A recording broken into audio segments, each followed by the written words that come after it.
Recently, like, I was just out and about and someone came up to, I was like in an airport and someone came up to me and was like, oh, I've seen some of your stuff. I saw you at Spit. You were just sick. Just wanted to say like you were sick. And I was like, oh my God, I'm famous.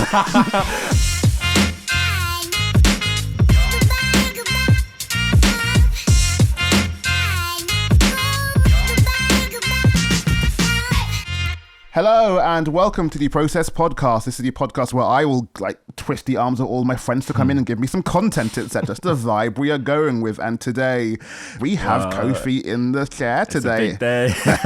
Hello, Kofi. Hi, how are you doing? I'm good. Thank you for having me. Nice. The way I like to start these podcasts is going into, before we get into the whole sections of it properly, how did we first meet? Oh God. And I think I remember the first event I saw you at, but I might be wrong here. But I want to say the first thing I saw you at would have been like Elle's fundraiser she was doing. Oh my God, yeah. Wow, I don't even remember when that was. That would have been years ago. Because I feel like, because I remember that, well, that was like one of my first kind of like, this is like cool. Because I think like Elle would have seen you like at Hammer and Tongue beforehand. That's exactly where it was, yeah. Because then I remember coming to Process for the first time not too long after that and kind of being like, oh, you have a night. Like you host a poetry night as well as kind of being at Elle's fundraiser. But yeah, that would have been years ago. Weird, because I know you featured at Process in 2024, so it would have been before that. So probably around 2023ish. Yeah, I think so. What, like a couple of years really after? Yeah, that was quite early. I feel like that felt quite early in my poetry kind of career. But actually, I guess that it's still been a couple of years after I'd started. So actually, that was like in the middle, I guess. Nice. It was a nice midpoint. Yeah. Well, we're going to go into your whole poetry career now, so we're going to go into our first section called Timelines. Yeah, nice.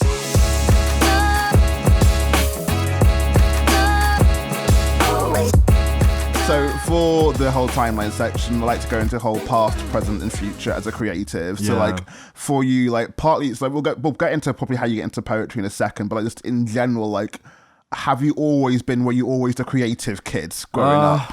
Not really, to be honest. It's so strange. It's like when I look back at how I even got into spoken word in the first place, it kind of came out of nowhere. But I would say that very much, because I was the sciencey, nerdy kid growing up, really. I love science. I did science at university and stuff. But me and my sister always loved music channels. They'd have we'd get home after school and we put on channel AKA or there were a couple we'd watch. And so we were really into just music and hip hop and grime and stuff like that. And we'd write bars. So that was kind of the original creative output, writing bars and be oh, we can write better than them. And then it was actually at university where we'd do that, our friend, me and some friends, we would just freestyle and stuff. And so that kind of, in a weird way, that was the gateway to it doesn't have to be on a beat, actually. You can just write things rhythmically and poetically. And then boom, it's a poem. So that's kind of the original, the inspiration was there. It was actually nice. And then for spoken word, then what was it that probably wasn't so, okay, I'm going to do the spoken word thing. Were you actively writing spoken word poems, or was it events? I know a few people that oh, I'm looking for an event to do tonight. Oh, there's a spoken word thing. I'll go check that out. I'm going to go to do. No, it was active. It was very much because it kind of started as journaling. I would just journal about my day, but then I'd make it rhyme because why not? That's fun. And then I was kind of oh, I think these are poems because they rhyme. But poems don't have to rhyme. But I was kind of oh, these feel like poems. But then kind of at the same time, I essentially, I think it was on the internet or something, I discovered spoken word nights and stuff like that. I listened to one of K Tempest's albums as well, and I was oh wait, poetry, you can speak it out loud but in a cool rhythmic way. So then that's when I intentionally started looking, and it was just after COVID too, so I was kind of really eager to get back into the world. So I remember looking up spoken word nights, and then having one piece at the time as well that I just wanted to get out there. When you're saying looking at spoken word nights, was it properly just going into Google and looking at spoken word nights? Literally, because I was in Brighton at the time, so I literally Googled Brighton spoken word events, but the nearest one was in Lewis, which is a couple towns over. But yeah, I was just on Google spoken word events, open mic events, things to find, and then that was the closest one I could find. So literally that was it. Nice. And then I guess for people who aren't familiar with your journey in poetry, how did you kind of get from looking for events there to where you are now? Yeah. Oh, I mean that the first I was always out. the first year or two, I was basically going to like an open mic, like twice a week, maybe. Oh, that is like everyone goes to a lot of them. Then you start to get like, and now I'm burnt out. Yeah. And now Yeah. I need to slow Literally, down. I was just like, oh yeah, I'm free. I'll go to one. And then obviously like London too. They're just Well, yeah, and like the thing, like, I don't care if it's the other side of London. I'll travel. I can do that. Yeah. I can get an hour and a half bus back from it at like 11 o'clock and go to work the next Oh day. my That's God. fine. Yeah. Like I'll sleep 4 hours. Yeah. That's fine. It's worth it. Literally going from like South London to East London and then having to get back home afterwards, and it's like an hour and a half on 3 buses. But it's worth it because you get to like share some poetry, see some people. So I was just banging events. I was going to like so many. A, because like I liked sharing poems, but then B, because you see people, you meet people, and then you start building this community. So even though like a lot of events I'd go to on my own, but I'd feel comfortable knowing that Because there's someone there, probably because I'm not going to arrange in advance for you to be there, but it's a good chance there's going to be someone here that I'm going to at least enjoy talking to for a bit. Exactly. Okay, cool. This is going to be a social life as well as also doing the poetry and art. Yeah, exactly. Well, like looking at like where you are now, then like obviously like literally like at time of filming, you've just come back from Italy, etc. You've been doing some international stuff. How would you describe where you are with poetry at the moment? Yeah, it's it's amazing. It's so incredible because I remember one of my first events that I went to in Brighton, like seeing a feature and being like, oh man, that'd be so cool to do a feature set and be able to do a couple. And so it wasn't too long after that, it was like a couple months later that someone asked me to do a feature. So I do think like quite quickly, like people were like asking me to come do like longer sets, which was really nice. And then I think doing Hammer and Tongue, which was like my first slam. Nice. Yeah, I can't even remember exactly when that was, probably 22, 23 at some point. Doing that as the first slam, I was like, oh, because that's when I even learned what slams were. Nice. I was like, oh, poetry but competitive. So doing that was when I was like, okay, slam's interesting. So I think I won my heats, but then I didn't win the final. I lost the L. But then a couple years later, I did Genesis.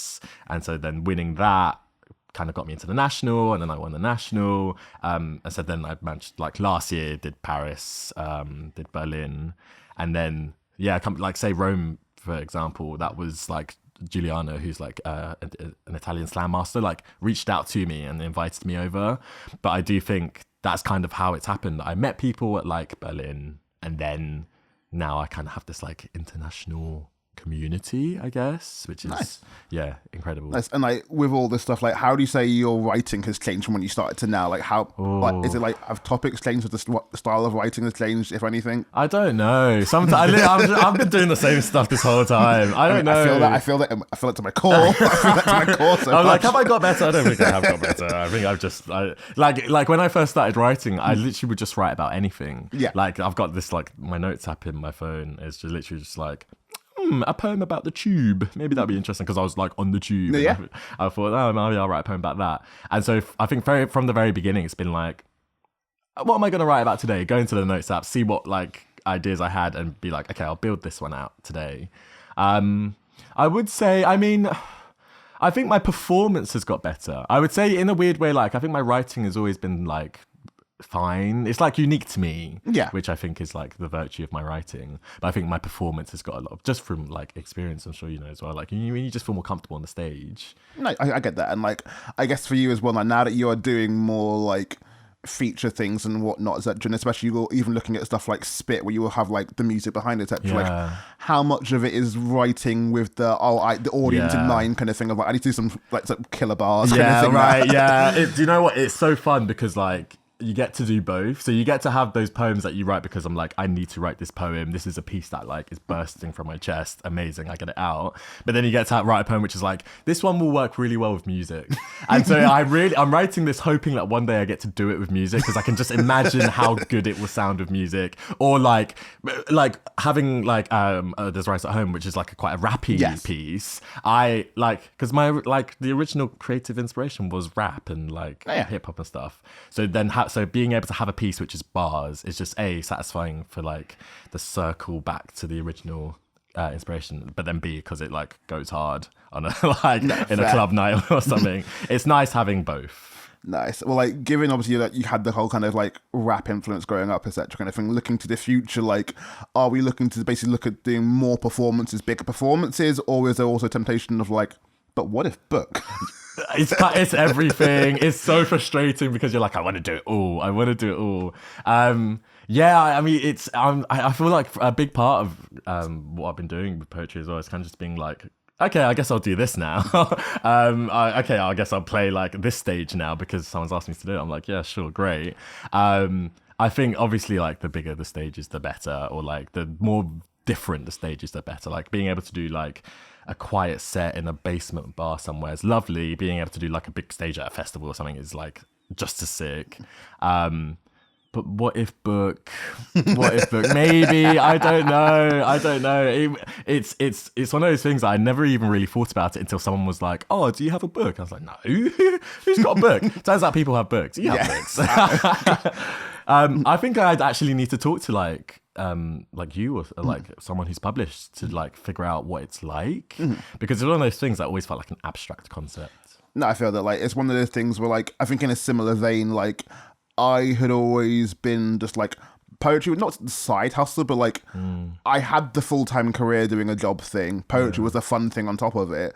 That I was never looking to like make the career in poetry that I was like, oh, if you offer me to do the thing, I'll do the thing. Yeah. And the same thing happened with the book thing of like, I wasn't looking for the book, but now that you've offered a book, fuck it. Well, I'm not going to say no if you ask. Kind of thing. Exactly. I think I feel the same way. But at the same time, it would be like, I just think it would be nice to have a collection, I guess, at the very least, to have a thing that you can be like, oh, if you want to read more of my stuff, there.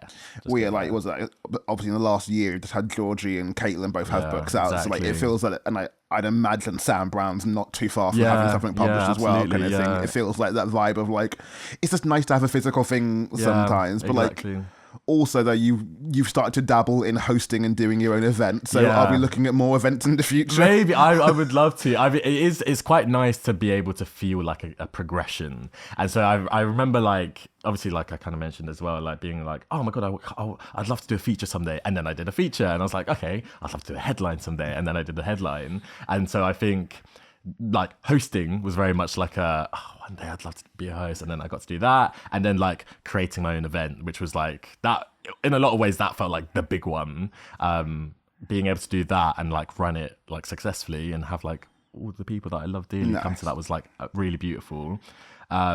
So yeah, it does feel like there are these like milestones that you kind of like hit, and you get this little dopamine boost every time you hit one. And I guess book is probably like the next one, or maybe just like hosting more, producing more, like, figuring it out. No, that's good. Like, I guess like to wrap this kind of section up, they're like, obviously so much of it's been seeing what happens kind of thing, but is there anything in the checklist of like, I don't want to put it into words kind of thing, but like thing of like, I know for me, like, I was never like gunning for Glastonbury, and part of me was like, I've seen other people do Glastonbury.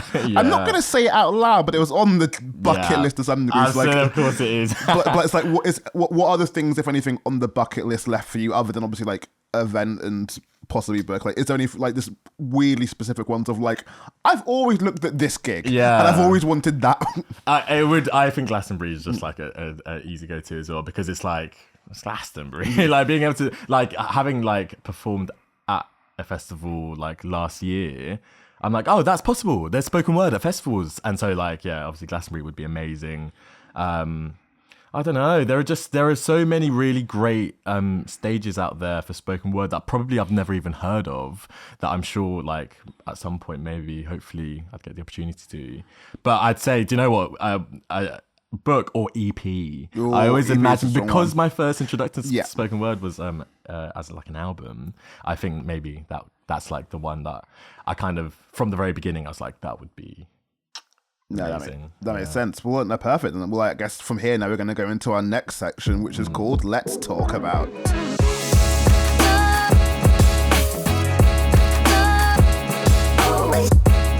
Let's talk about section, especially given you just come back from Italy, and like I just want to in general talk about how it is like performing internationally, and like because you've done Paris, Berlin, and Rome. Yes. I did Latvia as well last year. That's like And so like just in general, like what have your experiences been like doing that? It's been amazing. Like it literally, like I remember when I won like the England national and like became and was able to go to Paris. I like it like just blew my mind. It completely blew my mind that I was like able to do poetry internationally. And so then you get this beautiful double whammy of like, A, I'm doing poetry internationally. How amazing, how cool is that? And then B, I'm meeting all these like interesting, amazing international poets and like being a part of a bigger, like a wider international poetry community, which is like unreal. It's like such a privilege. And I don't know. I just like as someone who like from the very beginning loved going to spoken word or open mics to meet people, like having that as a new gateway to meeting more people was just like a massive privilege. So yeah, going to the World Cup in Paris was amazing, and then like going to Berlin and seeing people that I'd already met in Paris again in Berlin was just like that beautiful thing where it's like, oh, I'm seeing you again, even though you live on the other side of the planet. Here we are again for this like almost like a conference, you know what I mean? And then like being like, and I did pretty okay at Berlin as well. Like I got to the finals and stuff too. So then I get that third boost of like, oh, I'm good, like at an international level. Yeah. That's good to know. It's always nice to get a little boost for the ego just to keep you going. But then, yeah, again, like Latvia and Rome, kind of both like smaller events. But again, you see people you know, and you get to step back into this international community. So I think especially as someone who started, and in a lot of ways maybe still, spoken word is like something that I just do like for the love of the game. Like I just love it, and I've never I didn't consider it like a career or anything, but to be able to do it at that level, I'm like, oh wow, this is becoming like a really big part of my life. Nice. Like I'm probably going to bounce around on all this stuff because that's how I think. But I've recently on the podcast had like Taya talking about like coming over and like the whole challenge, or not challenge, but like talking about being Romanian and writing poetry over here and going between English and Romanian, etc., and seeing how that works. And like even that like. And even with Chelsea, I had her coming over and we were talking about the challenges of having English as a shared language, but being from a different culture. So like we're English, but not the same. So like for you, when you've been going to like international audiences, how have you felt? How is it figuring out poetry? Like, is this going to work here? Were you going to get that reference? Like how do you deal with that? I think that was like basically the most interesting thing that I like realized before I submitted poems for like Paris originally and then Berlin after that, because I've got pieces that make references to like the 412 bus. No one in France knows what the 412 bus is, or like I even shout out Sainsbury's in one of them. I was like, wait, do they have Sainsbury's in Berlin? I don't know. It is so interesting having to choose what poems you're going to do with the consideration of I'm making quite niche cultural references, because then it also makes you realize you're making niche cultural references. I never realized that I'm doing it. Yeah. But I have so many poems that make like really specific references to like London things.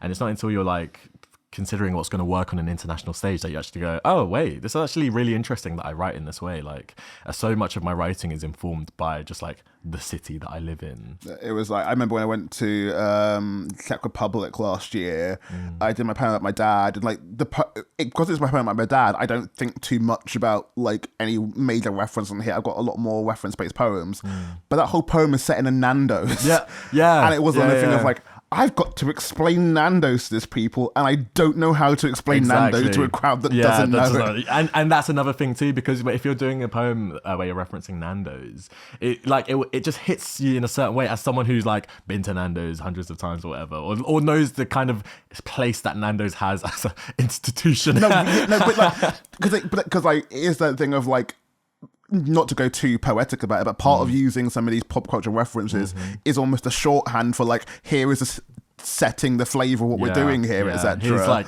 a lot of context wrapped into one place. And you already know the context. But like if it's a whole new audience, like you don't, okay, cool, how do we convey this? Does it still work? You just need a new page that describes the cultural influence of Nando's. So like for you doing poems in these places, were there like from like lines that got laughs or things, reactions that you weren't expecting kind of thing? And like also just performance wise, do you have to change your performance? Like I know for me, I'm aware I talk fast as fuck. We are all aware of this.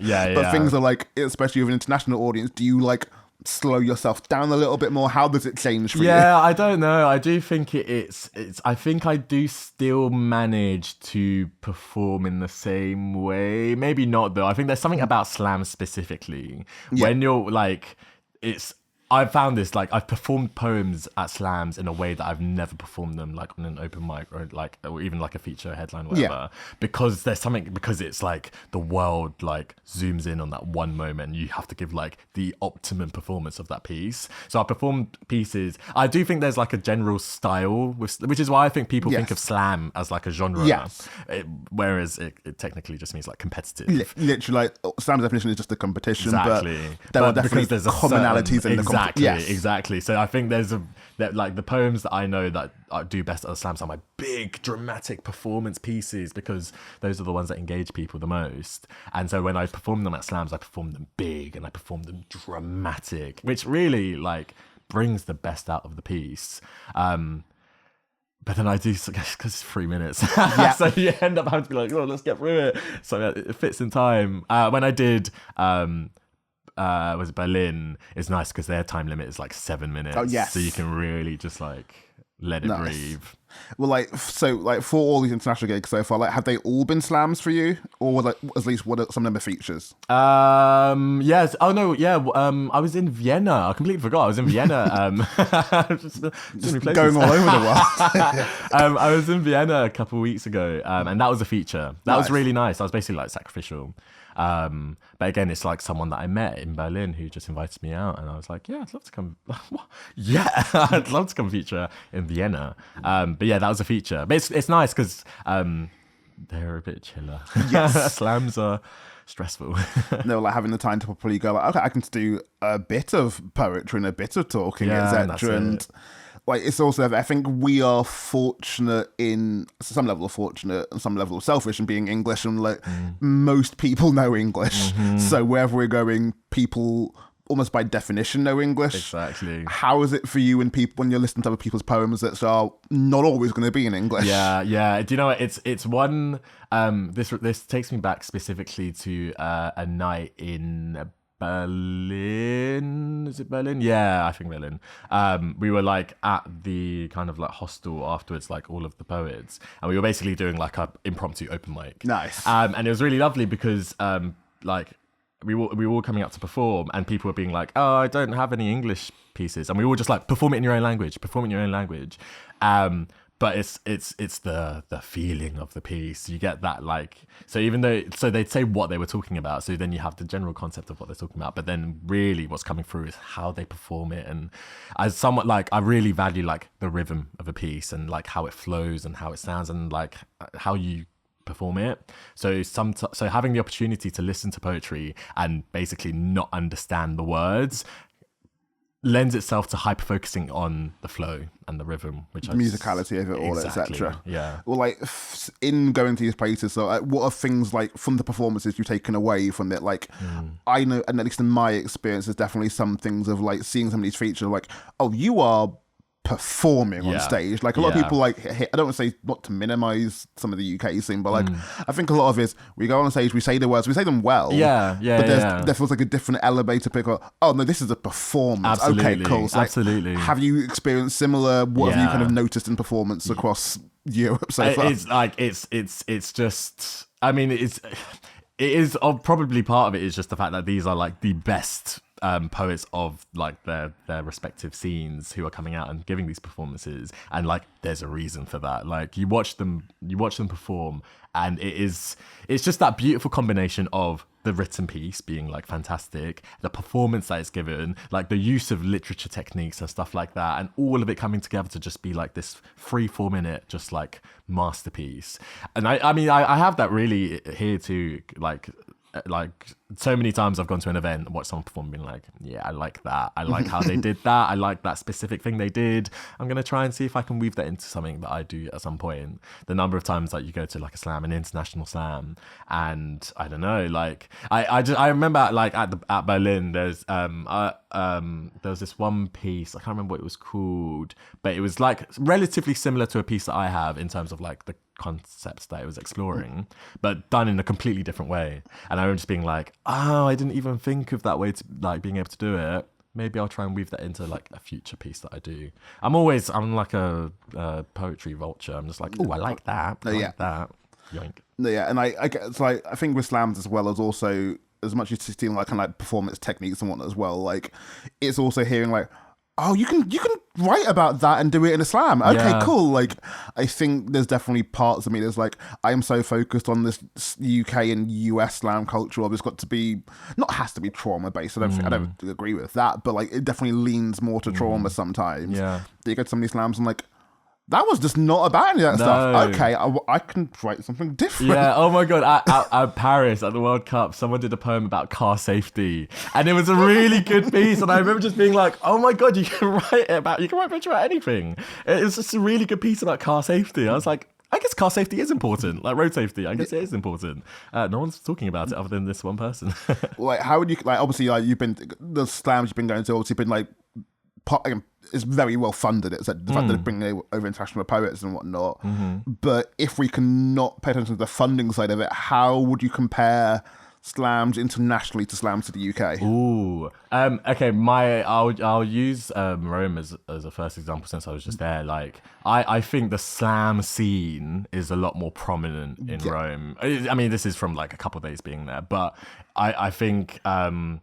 It's like slamming is like, oh my God, there's going to be the slam tonight. Like it's like a bigger deal, and so I think you find that it has a bigger presence. And when people think about spoken word, their first thought is slam. Whereas I think it's different here. I think it's the other way around. I think slamming is like maybe a bit more niche. Obviously there are more nights, like your night especially. Like there are more nights popping up, but I think slam is still like the little brother of the actual biggest spoken word scene. Or like Paris, slam is like massive there. Obviously they have the World Cup there. But I remember that even just like that, like the last night that we did the slam, after that we just went walking around town and there were like slams just happening, like mini slams just happening like in bars. They were like spilling out onto the streets and stuff. It was like, it's like football, but it's poetry. Yeah. Well, like, on kind of that kind of topic kind of thing, I think from my perspective, I've seen it feels like there's less slams happening now than what there used to be. Like, and like, because like hammer and tongue is not as prevalent anymore. Like, I think like the Brighton one still goes on. London has been like, the Hackney one is done. Like, they've come back this year with 4 events in the calendar year kind of thing, but not doing a monthly thing. But like, slam is not as prevalent nowadays. But nevertheless, for you, like, do you like enjoy slams more than open mics, or does it just depend on the day kind of thing or whatever? Yeah, it depends. They scratch a different itch because I think slams are stressful. Even like for me, I've like performed like internationally or whatever. But even any slam you do, you get like, you just feel this stress because realistically, you've got like this one chance to nail this poem. If you don't nail it, then you're not going to do well. And so I think, so your body is basically thinking of all the ways that you can get it wrong. And so inherently, no matter how fun I do find slams and how much of like a joyful experience it is, physiologically it's not great. It's not good for you. Like going to a regular open mic is just so much more chill and it's so much more nice, and it's more, I mean, when you remove the competitive aspect as well, it's more about like just the sharing. And so they scratch different itches for me. Like regular open mics, I'm here to enjoy poetry and I'm here to share my poetry. Slams, I'm here to do my best with this piece. I'm here to perform this piece in the best way I possibly can and have fun scoring and being like raucous and stuff like that. No, fair. Well, like on the competitive side of things, like, how, first as an overall thing, how competitive would you say you are as a person? Oh, I'm hella competitive. But I'm like, this is because I'm like looking at all those Monopolies as well, and I'm getting flashbacks to play Monopoly. I'm like competitive, but like it's 0 to 100. But it's like enough. I'm like not like a weirdo about it. Like I'm competitive in a fun way, but like when it kicks in, I'm like, I want to win. And it's nice being able to allow that part of you to come out too, because like slams, obviously poetry is subjective and it's kind of hard to truly rate how good a poem is, but that satisfaction you get from winning It just feels good. Winning feels good, and we need to accept that winning feels good. So like, I love embracing competitiveness, because I think it's like when you do it joyfully, it's so fun. It's so fun playing a board game with someone and being like, I'm destroying you right now, I'm owning you right now, but like not in like a petty mean way, you know, like we're all having fun here. I feel that, but like it's like with that, then like when you're applying it to slams, it's like, how are you being competitive in the slam? Like how much of it is the I want to win, how much of it is the we're all here for community vibe? It's both, and you do have to hold both. You have to balance both, because otherwise you just become a prick. And you're like, I don't care about the community, I'm just here to win. You need to hold both, because both are so lovely. But it's, I don't know, it's in a way, because I get this is like my mental framework that kind of makes slams easier, is that it's not about winning, it's about performing perfectly, about performing the piece the way you want to perform it, because realistically, outside of that, you have no control. You have no control. All you can control is how well you perform that Give piece. the best account of yourself, kind of vibe. Exactly. So the competitiveness it's almost like I'm like competing with myself to make sure that I perform it the best I can possibly perform it. And then outside of that, you get to enjoy the community and you get to enjoy being there with people. And then if you do well, then you get to also go, I'm great, I'm a winner. But then if you don't, you go, okay, how can I improve next time? Yeah, and like for you then, especially with like that competitive side of things, like how is it, especially if you're doing some more personal, vulnerable poems, how is it balancing this? I feel I performed it well, I put my heart into that. Yeah. I only got a fucking 7. Yeah, okay. Yeah. It's just, do you know what? It's that slams. I think that is the drawback of slamming, because you can do a piece and you can nail it, and you can also be like, this piece really means something to me, and it scores like a 7. You're like, wow. It's like a gut punch. You go, oh my god. But then you know you can recognize that like it's that wonderfully humbling thing where you can do a slam one week, win it with the poem, and then go to a slam the next day and go out in the first round. It's like this poem just won for fuck's sake, like you guys that are wrong. Clearly it's the right. You're wrong, actually. Yeah, I mean, but it literally is that you can win a slam one week and then lose it the next. I think that's kind of it's just more testament to, I guess the original point of slams is about popularizing spoken word and about making spoken word just that little bit more exciting. Never use it as a true indicator for how good your poetry is. No, that actually made the barometer and such. But like, kind of almost wrapping up this kind of section, like if we're looking at the slam side of it, like we've mentioned obviously like seeing other people do poems of like, oh, you can write about that. Like, do you feel there are topics you just don't bring to slams that you could, kind of thing, or like? Ooh, no. I tend to. Do you know what? No, actually, I would say, because like. Especially Paris and Berlin, I was very much like, I need my serious, hard poems. I'm doing my poem about social media, and I'm doing my poem about my mum, and like these heavy, hard-hitting poems. But then like at Rome, I did like my love poem, and it goes down really well because it's a nice piece. And so I think, I mean, it's kind of the beauty of spoken word as well. One day you'll hear someone do a poem about like their favorite snack, and then the next day you hear a poem about the political state of the country, and both can be incredible pieces. And I think you get that a lot with slam too. No, like I joked, especially when I was younger, I did a lot of slams, especially with like the repeat beat poet, and like.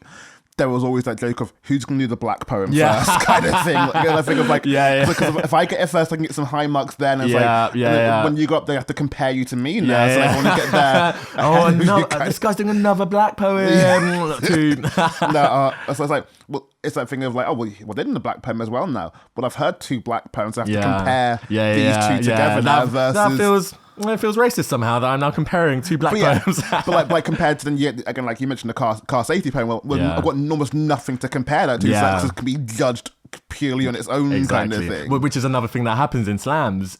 It just depending on what pieces get performed that night, it changes how they get ranked. No, that's fair. But like I think with all this as well, like obviously like in getting so much of these gigs, like I think it's important to obviously talk about the fact that like getting these extra gigs off of slams is not necessarily from winning the slam all the time. It is from the networking, from making a mark, and that thing of like, okay, cool, like this poem didn't win, but the person in the audience who is booking a night liked me most. That's exactly it. That's all that needs to happen, exactly kind of thing. it, So yeah. like, I guess for you, like, to in fact wrap up the section, like, are there any kind of like, I guess, tips and things of like, in doing slams, what is it that you feel like these are the things to worry about most? Like, obviously, like, we love competing, we love performing the poems, but like, what are the things you are most focused on, whether it be the actual performance or like at something like a World or whatever, the network inside of it? What are things that you need to be doing? It's fun. It's like 60-40. It's the giving a piece that's so good that people want you to come back and do more of it, or performing a piece that's so unique that people will be like, oh, get that guy over, he's got that really cool poem about road safety.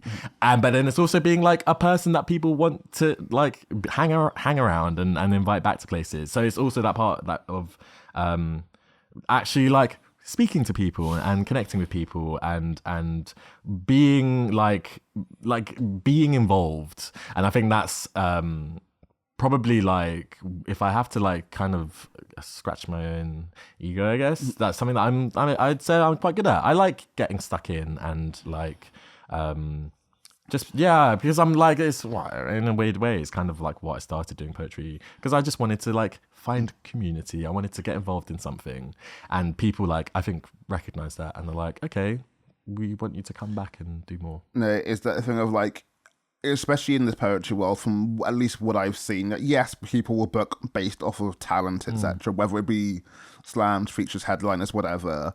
But there also is a bit of like, you're good, and also you're a good person. And I think we are in a, I'm not saying everyone is a good person in this scene, but like we are in a scene that seemingly does value that and is nice about that. And like, talent alone is not going to be enough for a lot of the people in this scene. And it is the thing of like, this person's just good and nice. Yeah, and like, fair play. Like, I just like having them around. Yeah, just get them over here. They're great. Like, it's almost that kind of like, oh, I'm too football coded at times, but it's like, you're a good person to have in the locker room kind of thing.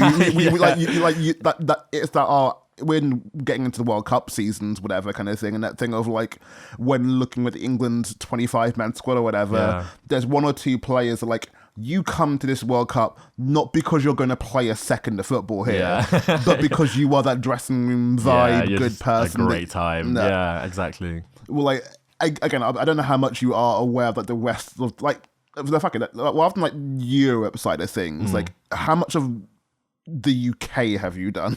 I think most of the stuff I've done has been in London. I haven't really travelled to. I was in Brighton. I started going to open mics in Brighton, and then I moved back to London. I haven't really gone further out for anything. Well, then, like, to end this section, rather than going like, oh, what European places to go to, that goes into a whole level of funding and. I'm not even going to try and pretend to know what the fucking events in Europe, etc. but like in terms of, let's go for UK wise, like where would you want to perform most in the UK outside of London?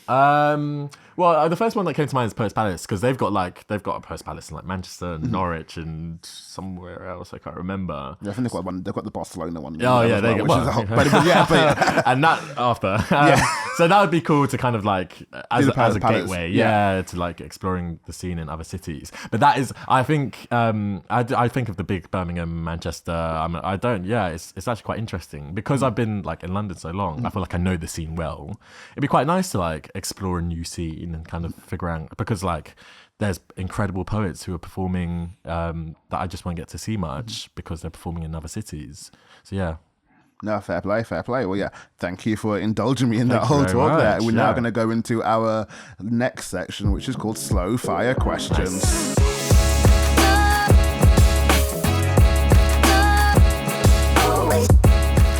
So for our final section, we are doing my thing called Slow Fire Questions. I've basically got a list of 100 questions here. We are not doing all of them. That would be a whole podcast in of itself, and I don't need to do another podcast. This is enough. No, but with that, so you've got a whole list of questions. Some of these are poetry related, some of these are completely random, etc. Tangents are probably going to happen, etc. But nevertheless, can you give me a random number in between 1 and 100, please? 60. Then we're going to start off with, so interestingly, cool. Good. K Tempest or Holly McNish? K Tempest. That's like, he got me into poetry. That's like, what was it about K that really worked for you? It was, It was a couple things. I remember there's this poem. It's called Bubble Muzzle. It sounds like a rap, but it's a poem. And I remember having that experience when I first heard it. I was like, oh my God, this is sick. And they had this like London twang. I was like, oh, it's like, you know, poetry, I guess at that point as well, poetry in your head is like old school, old money, like, yeah. But like someone performing poetry who sounds like you, it's just so cool. And you're like, oh, okay, maybe I can do it too. But then it's like really smart. It's really like, because at that time too, I was kind of exploring like philosophy and politics kind of for the first time in my life, like really trying to like educate myself. Being able to take quite dense philosophical and political concepts and almost like pull them into like a 3-4 minute piece. Yeah, Kay was kind of the first person I was like, oh, that's a thing you can do. And so I would say like a lot of my poetry, a big core of a lot of my poetry is basically, I read this book about this philosophical concept or this like socioeconomic concept. I kind of understood it, but I know I'll understand it even better if I can condense it into a 3-minute piece. Nice. And like for Kay, like have you had the privilege of seeing Kay live much? Oh, it's still on my list to do. Still on my list. I will make it happen. Nice. Point. And like in terms of like, again, like in looking at spoken word stuff, like how familiar are you with like some of the more like established names like your K Tempest? Like, is that something you familiarize yourself with much, or is it more just I'm seeing who's around me kind of vibe? Do you know what? I do think I am more of like a who's here now. Like a lot of my biggest inspirations are people that I've just seen at events, be like, oh my God, that was amazing, and then like try to be as good as them. I think I don't know. I remember like back in the day, like when I think of like my playlists, I had this playlist which was specifically for like poems or like really interesting bars and stuff like that, and I like had like Kay and like Scroobius Pip was on there, and like Sully Breaks. I had this piece from Sully Breaks, and a couple other people. I can't remember. Like Little Sims was on there, even though like she's a rapper. But like I remember just being like, this is spoken word. This is spoken word. Those are the kind of. But I never really went to like see them. I think by the time that I was going to events, I was like becoming more inspired by just like my contemporaries, I guess you could say. Fair play. Cool. Give me another number, please. Oh, 19. Then we are going for... Ooh, when it comes to open mics, what do you prefer? Names out of the hat or first come, first serve? Oh, that's such a good question. Do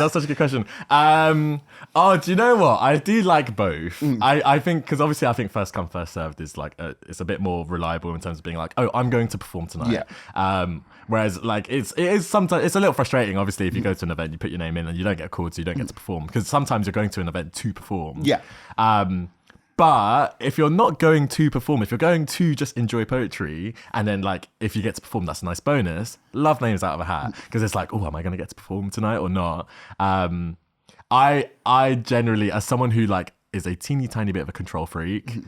First come, first served. No. Well, I guess for you, because you work a full-time job, don't you? Yeah. So, like, I know when I was working a full-time job, there were a couple of these first come, first served nights where it's like, I cannot physically make it to you in time. Yeah, it's not possible. And it's like, I know it shouldn't just be about performing. There's part of it is like, I am never going to be able to perform at your night, because like, I finish work at 6. Yeah. You have doors open at 6:30, but you're 45 minutes possible. Away. Yeah. Like, does that ever come into your mind of like, I can't physically get to this one time? That's, you know what, third option, performer tickets.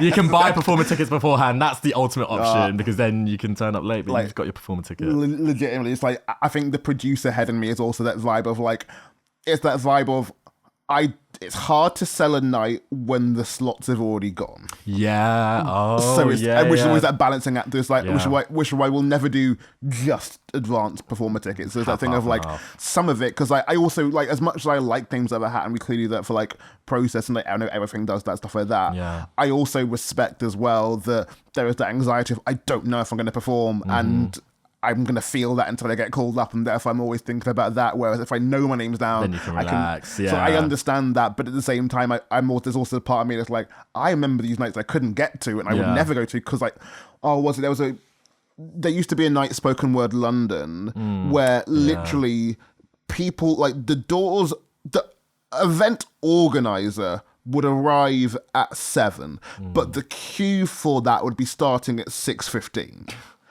And it's Jesus. just like, what My are we God. doing here, people? Damn. And like, it is just that thing of like, especially now that I'm working freelance, this part of me is like, well, I can get to these events earlier. It's Yeah. like, when I wasn't, I couldn't. I don't. Yeah. No, it's not. No, it's tough as well because, like, especially if it's first come first serve, and you think you'll get there in time, you get there and it's full. You're like, Yeah. "Oh, It's like, I guess I'm just gonna. And you almost feel like a bad audience member of like, I guess I'll just Yeah. watch it then. I'll just listen to yeah, poetry. because a part of me is like, "Ugh." But I don't want to just go because I do actually enjoy the art, but it would have been nice to perform. Oh, that's the ego is hard to Yeah. balance there. Yeah. Give me another number, please. Here, 23, please. Then we are going for who is your favorite musician? Oh my god. Of all time. Favorite musician. My favorite musician. Oh my god. I'll let you do if you do all time or just at the moment, I whatever. do have an answer, but my body stopped me. It's Michael Jackson, even though I know it's controversial and art from artists, but like I grew up on his music, that. and like Thriller, the album is a masterpiece. You have this run of like Billie Jean, Bad, Thriller. It's just it's funk, it's Motown. Yeah. Because like when I think of the people that I'm really into at the moment, I'm like James Brown. I'm rediscovering James Brown. I Nice. think it's fantastic. Or like I don't know, I'm like listening to a lot of like funk and soul at the moment. But Michael Jackson is kind of at the heart of that. Yeah. I just like because it's this double whammy too, where it's like I just think his jams are great. I like his music. But then B, it's also like nostalgic. It's attached to like my childhood. I don't know. I'm trying to listen to a lot of music at the moment, and so I have like people who come and go into my rotation.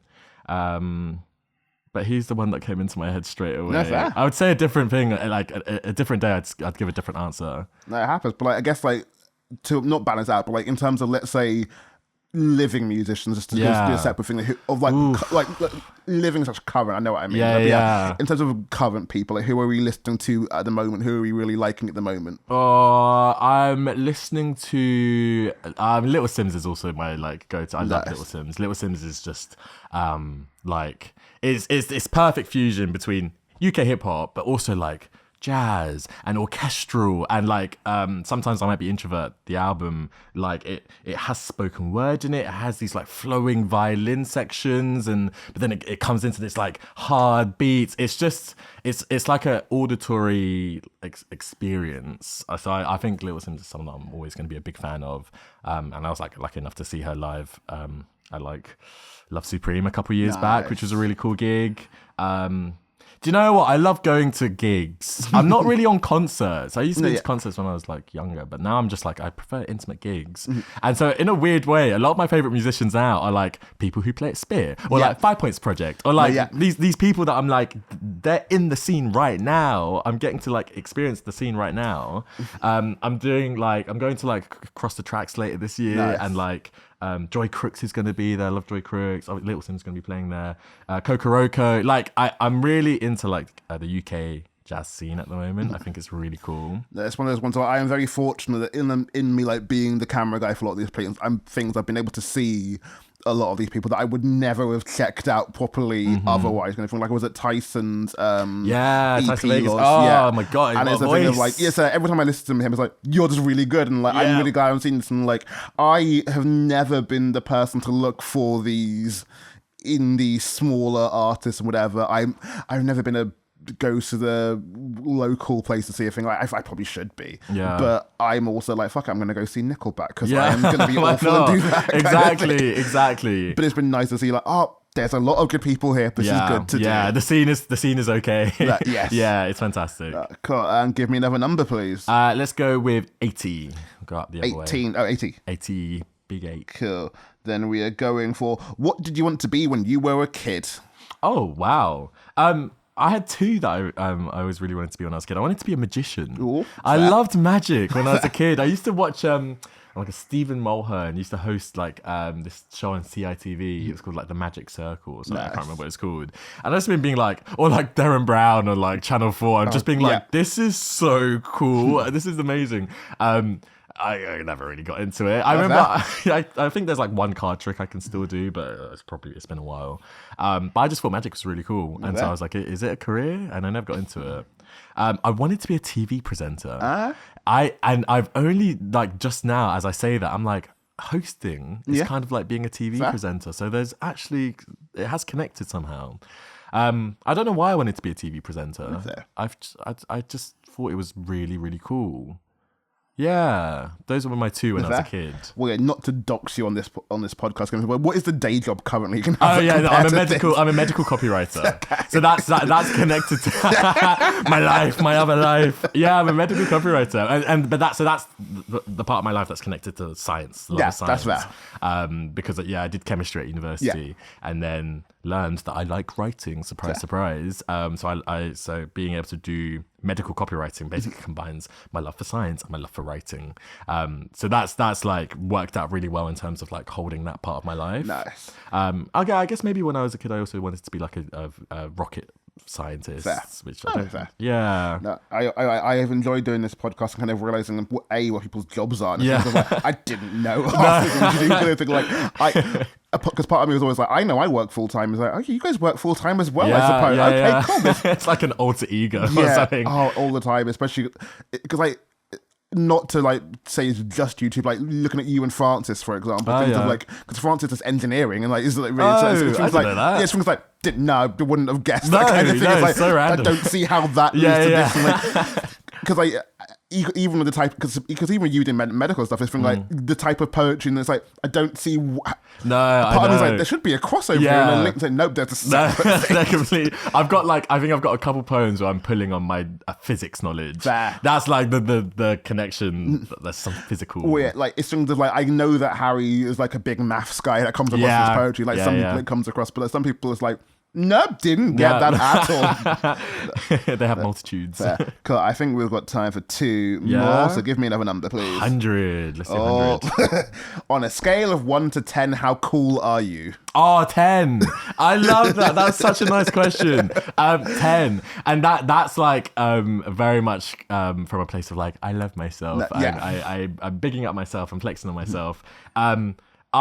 Every once in a while, I really allow myself to just sit down and be like, I am doing some cool stuff. Yeah. People are asking me to headline events. I'm getting invited internationally to do slams.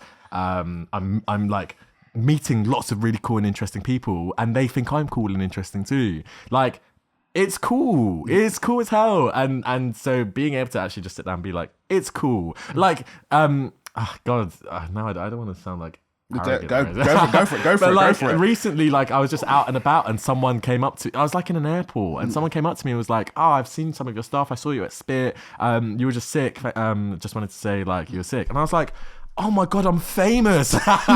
And like, there's levels, obviously. No, like legitimately, one of my favorite ever poetry moments, and this is going to be such a narcissistic thing to say, given that I have got 2 books of poetry, I have fucking Wonderland House Slam, etc., all this shit. One of my favourite moments in poetry was when I was working and we were going to an after work drinks thing. We went to Tesco's on the way there, 3 of us from work, and someone in the Tesco's went, "Did you perform last night?" And it was probably I'm in front of my colleagues. I didn't have to pay anyone. I didn't have to set this up. This is just I got recognized on the street in front of people. Too. Yes, it's just awesome. And so being able to like every once in a while just be like, it's so cool. It's so cool. And then obviously I like who I am. I think I try my best. I'm okay. So yeah, it's got to be a 10. If I don't say 10, it's doing a disservice.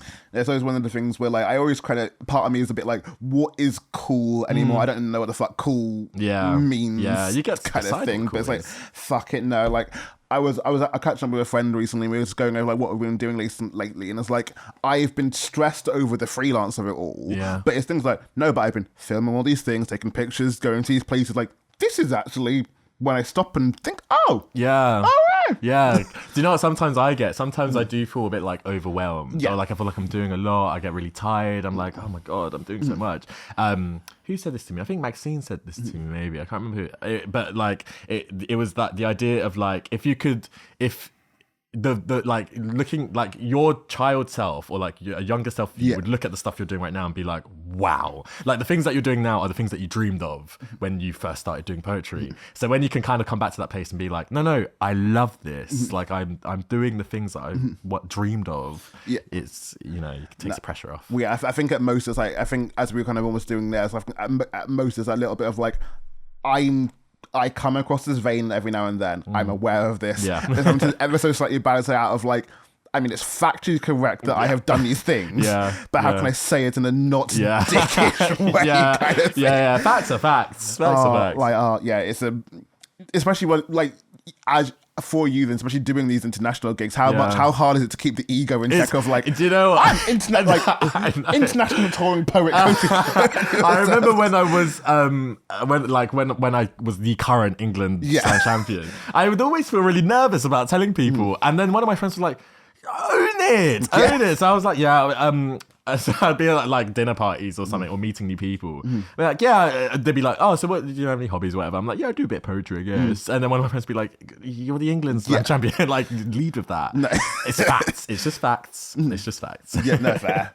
It's also as well, like, I'd have to explain to you like what that means. Like, leave it the title and that can sound cool. Yeah. I think that's the thing as well. I think there's some part of it of like, I know that, yes, I'm doing poetry, but like last night I did it in a base room bar thing, which doesn't fit. Like I love it, enjoy it. Yeah. Doesn't sound cool to everyone. No, exactly. But and I'm like, well, not to sound cool, but like the part of me is like, if you're doing a spit stuff, that feels easier to brag about because it's on the stage and all this thing here. Yeah. When you do and like we love doing these smaller nights, but like that feels like the weird one to brag about. But like to everyone else, it's like that's still cool though. Yeah, exactly. That's still really cool. Exactly. It's about knowing what sounds cool to you.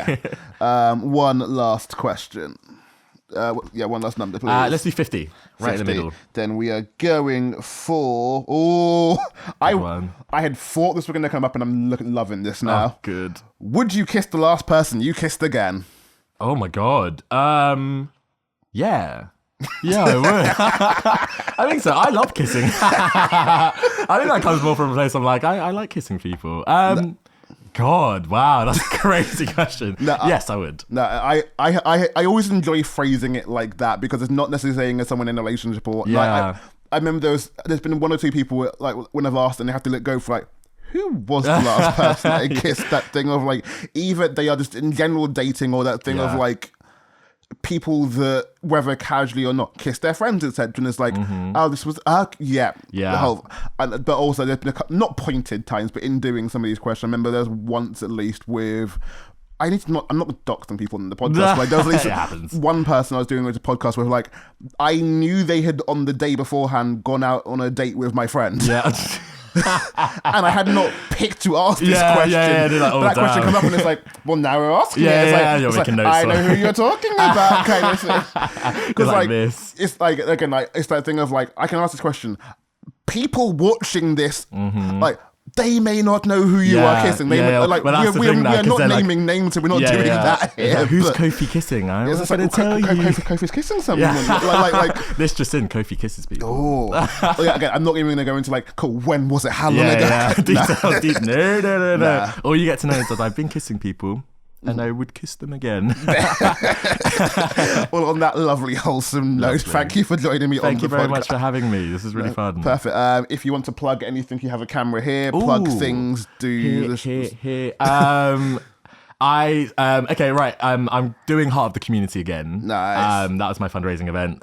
It was just it was so lovely, and so I'm gonna do it again. I've got a date tentative. I need to start putting it together, but sometime around May. Nice. So keep an eye out on my page or Heart of the Community. I've got an event next month. I'm doing the Hub Poetry. Nice. I've got a headline at the Hub Poetry. I think that's April 12th, if I remember correctly. But other than that, I've not got too much going on, which might be quite nice, actually. Kind of like breathe. Slows down for a bit. Yeah, Nice. exactly. But I'm about. You'll catch me somewhere. I'll be somewhere. Nice. Yeah. Perfect. Well, yeah, I have been Tyrone Lewis. This has been the Process Podcast. And as I like to end all the things, we love you all. Now, fuck off. Yeah. Goodbye, everyone. Goodbye.